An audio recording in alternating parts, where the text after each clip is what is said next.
امریکی شہر new York میں اقوام متحدہ کی عمارت وہ جگہ ہے جہاں ہر سال دنیا بھر کے امن ممالک کی سالمیت اور موسمیاتی تبدیلیوں جیسے کئی اہم مسائل کے حل کے لیے رکن ممالک کے سربراہان سر جوڑ کر بیٹھتے ہیں۔ اقوام متحدہ کے رکن ممالک میں 5 ایسے ملک ہیں جو اپنے اثر و رسوخ کے اعتبار سے سب سے زیادہ طاقتور ہیں۔ ان میں سے امریکہ اور روس دونوں اس وقت 2 جنگوں کی پشت پناہی کر رہے ہیں۔ اقوام متحدہ کا قیام 24 اکتوبر 1945 کو ہوا جب دنیا پہلے ہی 2 عالمی جنگیں دیکھ چکی تھی۔ ان جنگوں کے بعد اقوام متحدہ کا قیام آنے والی نسلوں کو جنگ کی لعنت سے محفوظ رکھنا کے نعرے سے کیا گیا۔ اپنے قیام سے لے کر اب تک اقوام متحدہ سیکیورٹی کونسل کے ذریعے دنیا بھر میں تقریباً 70 امن معاہدے کروا چکی ہے، جن میں کمبوڈیا، ایل سلواڈور، گوئٹے مالا، موزمبیق، نمیبیا، تاجکستان سمیت دیگر ممالک شامل ہیں۔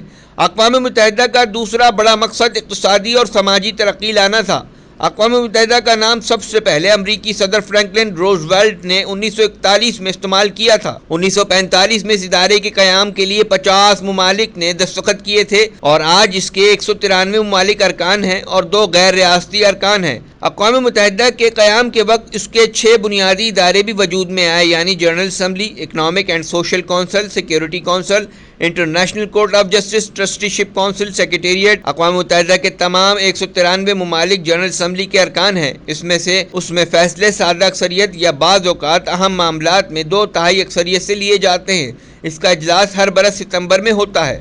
پاکستان میں اقوام متحدہ کا ذکر اکثر پاکستان اور بھارت کے زیر انتظام کشمیر کے حوالے سے کیا جاتا ہے۔ بھارت اور پاکستان میں کشمیر کو لے کر کافی کشیدگی رہی ہے، مگر اقوام متحدہ دونوں ممالک کے مابین اس زیرینہ تنازع کو حل کرنے میں ناکام رہی ہے۔ کشمیر کی طرح فلسطین میں بھی اسرائیلی جارحیت اور ظلم پر اقوام متحدہ میں اسرائیل کے خلاف کئی قراردادیں پیش کی گئیں، مگر امریکہ کے اسرائیل کے حق میں ویٹو سے اقوام متحدہ کو ایک طاقتور ملک کے آگے گھٹنے ٹیکنے پڑے۔ اقوام متحدہ میں 5 ممالک ویٹو کا حق رکھتے ہیں، جن میں امریکہ، روس، چین، فرانس اور برطانیہ ہیں۔